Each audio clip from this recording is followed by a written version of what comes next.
Hey there. Thanks for joining us for tonight's tour of the cat Marina. It's a lovely place to spend an evening walking around. Great if you love boats or, you know, cats.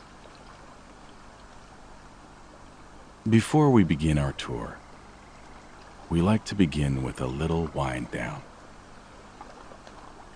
Tonight's wind down is a visualization. So, when you're ready, let's begin. Just take a moment to get comfortable. Letting go of the day.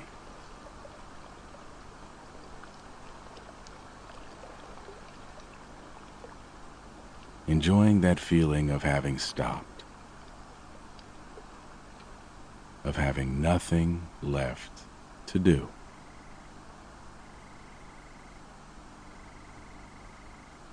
We're going to focus the attention of the mind on the different parts of the body, watching as the muscles in the body switch off for the night,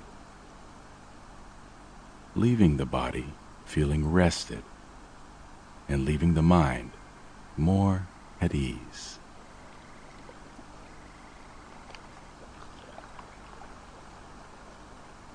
So, starting down at the toes and just the sense of the muscles switching off, the feet, the arches, all those muscles switching off.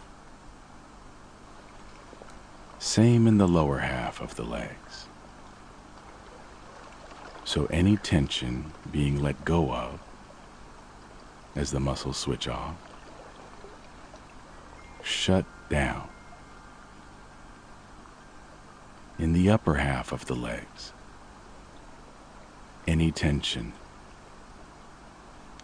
melting away, being let go of. Into the area of the hips, the pelvis. Again, any muscles shutting down for the night, completely at rest. Everything from the waist downward is heavy, at ease. The muscles in the lower back and the stomach now switching off. Middle of the back, around the diaphragm, the upper back, and the chest. So, any muscles not needed, shutting down, switching off for the night. The shoulders, switching off.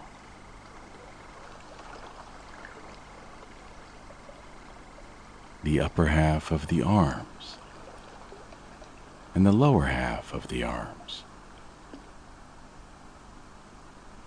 switching off. The hands, fingers, just switching off. Any muscles around the throat and the neck, switching off. The head, the face, the jaw, the eyes. Any last areas of tension melting away as the muscles shut down, switch off, at rest for the night, and allowing thoughts to come and go.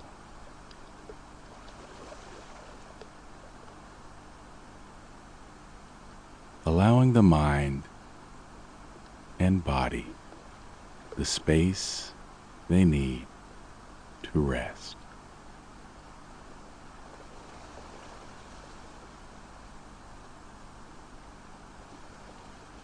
The Cat Marina is a little closed-off stretch of river with many brightly colored houseboats moored along its banks.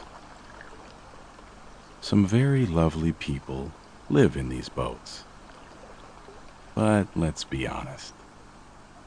The loveliest thing about this charming spot is its feline residents. In every boat lives at least one cat. Sometimes more than one. Should you care to take a stroll along the Cat Marina, maybe early in the morning or at dusk, the cat's favorite times of day, you're bound to run into a few of these tremendous creatures.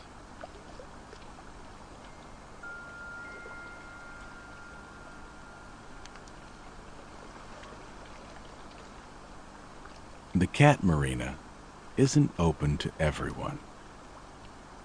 You have to have a key. Without one, the best you can hope for is a glimpse through the foliage. If you press your nose through the bars of the wrought iron gate that's thickly grown over with ivy. But you do have a key. Just slide it into the creaky lock and turn. Then push the gate open. It's a little stiff. And make your way along the path. Underfoot, tufts of grass and wildflowers are pressing their way up between the cracked paving stones. On one side of you is the mossy green river, lined with colorful canal boats moored end to end. They sit low in the water, their little windows framed with pretty curtains, and some have a collection of potted plants and patio furniture on their roofs for sitting out in good weather.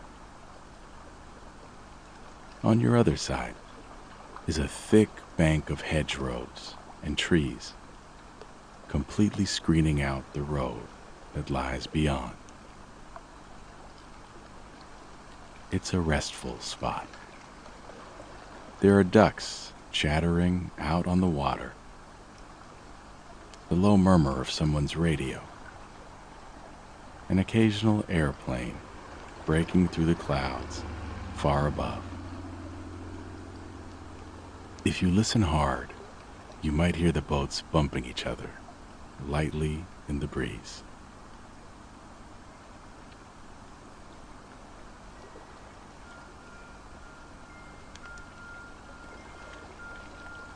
A little further along the path, the skittish tortoiseshell cat, batting at wind chimes on the roof of her boat, is Esmeralda Moskowitz III,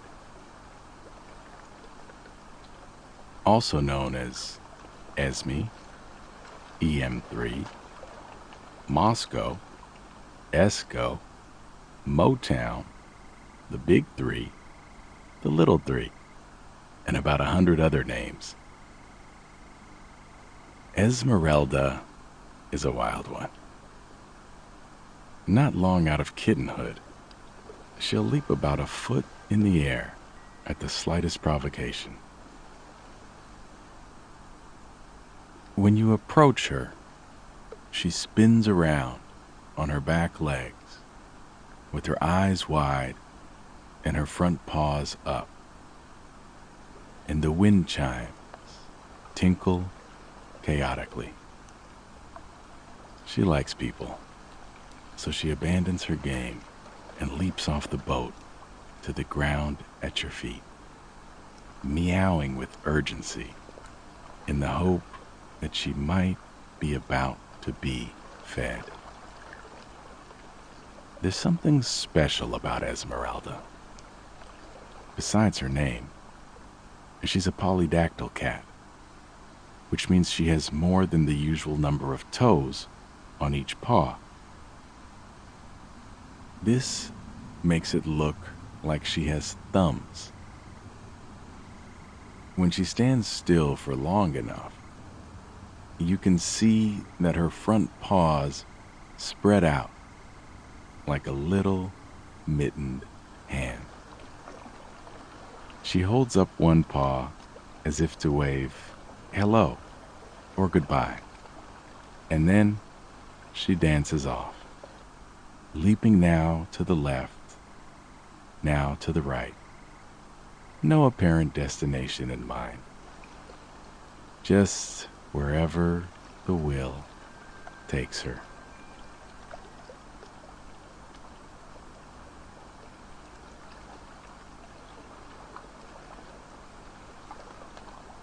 Saba is the very grand feline who lives with her owners, Theo and Mitzi, on their boat, Journey. Journey is the biggest boat in the marina. It has a massive, spacious deck.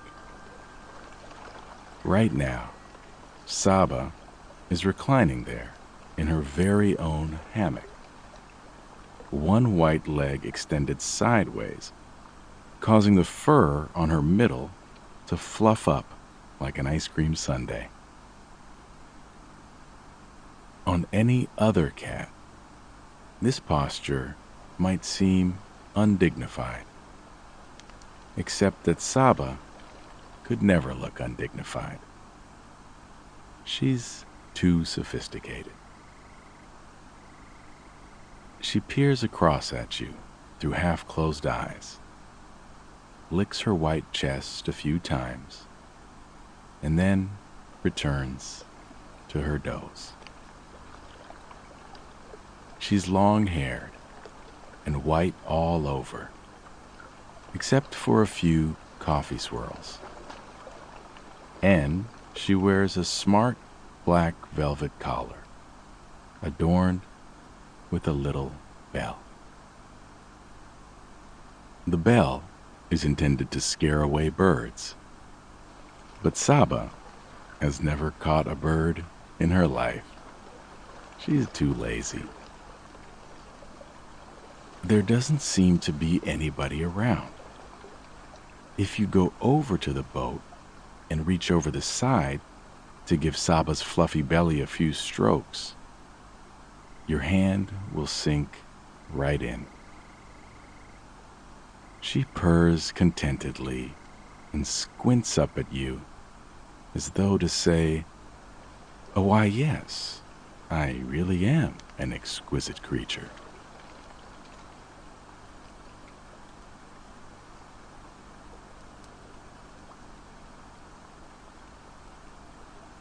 You're sitting on a bench you found, facing a rickety old boat called Makin' Waves.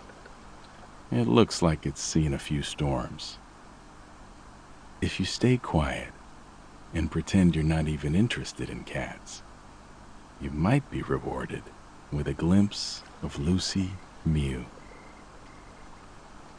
Lucy is a real scaredy cat, but as well as being timid, she's incurably inquisitive. It makes for an interesting combination. One night, the guy who now looks after her, Brian, heard the pitter-patter of feet on the roof of Makin' Waves, and a plaintive little meow outside his window. That's how she got her name, and they've been inseparable ever since. She's a slender black cat with a clean white bib, as demure and self-possessed as Brian and his boat are disheveled. Look, there she is, peeping at you round the edge of the open door, nose and whiskers twitching. Glance the other way, and she'll be tiptoeing over to take a sniff of your ankles in no time. That's her way of getting to know you.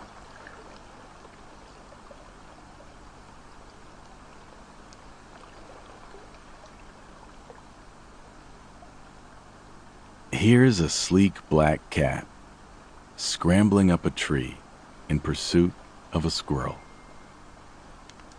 This is Lady Margaret. She's technically a stray, but she lives at the marina most of the time, and somehow she ended up with a name. It must have been chosen because of her royal manners.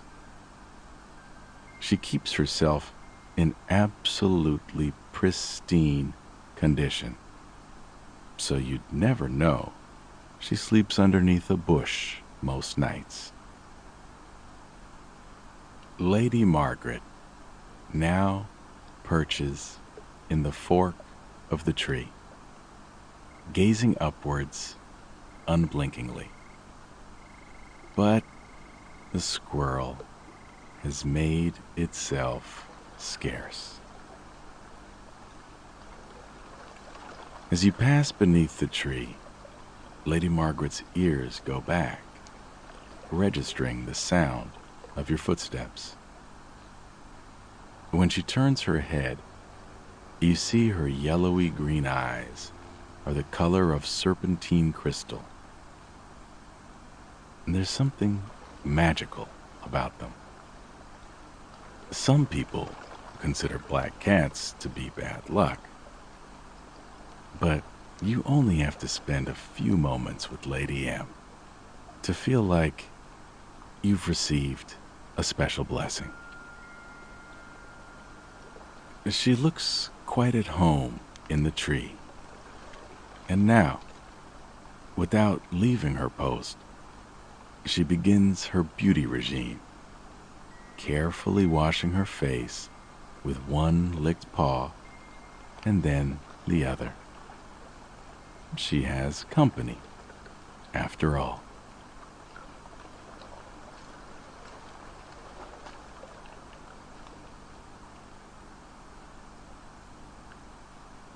Here's a bright blue boat with a red roof.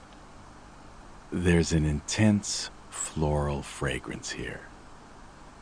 The roof and deck of the boat are covered with flowering plants, trailing colorful blooms and scent. Among this riot of color and greenery, you can see a sizable brown paw poking between the deck's railings. And quite some distance further along, the tip of a bushy tail twitching. What a long cat.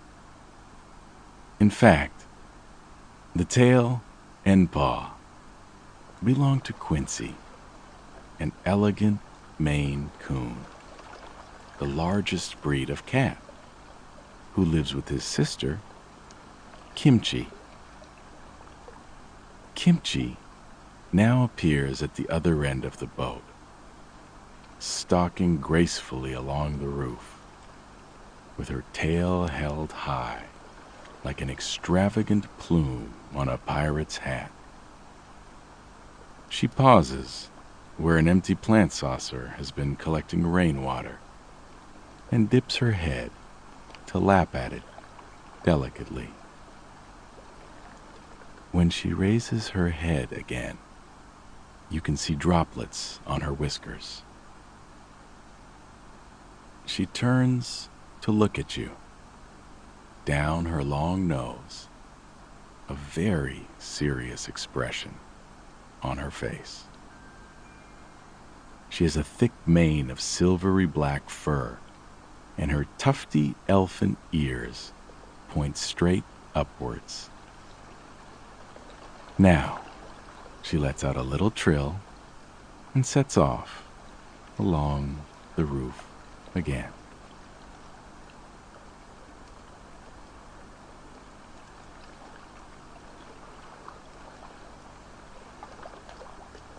The friendliest cat in the marina is Floofy.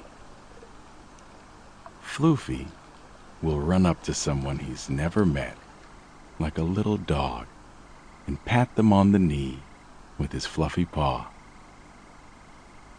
He's the fluffiest cat you've ever seen. A ginger Persian with wild curly whiskers and a tiny pushed-in nose like a stuck button. His owner, Cheryl, has to brush him twice a day to keep his fur from becoming hopelessly matted. Floofy has the grumpiest expression, but the sweetest nature. As you pass his boat, he rushes over to you and lies down at your feet in adoration.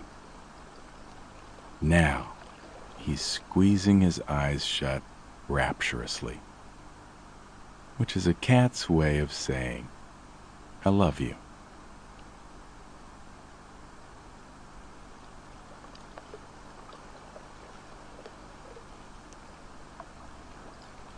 You're strolling along the path, running alongside the river, when a dark blur streaks in front of you and clamps itself around your ankle. You look down to see a black and white kitten clinging to the hem of your pants. This is BB, one of a litter of 5, born 3 months ago to the marina's resident stray, known to everyone as Lady Margaret, under a bush at the other end of the marina. BB's brothers and sisters have all found homes outside the marina, but BB is happiest by the water. She lets go of your leg, gives a little high-pitched meow, and trots over to the edge of the river, which she gazes down into with fascination. Soon, she is reaching out a paw to bat at her reflection.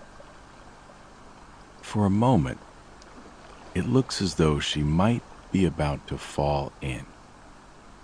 But then, a passing damselfly catches her attention, and she darts after it.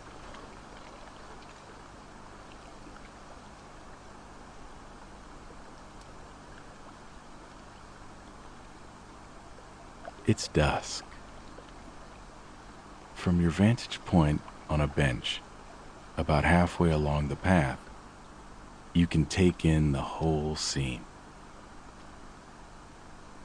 The cats are generally on good terms and try to keep to their own territory, but occasionally a little face-off occurs.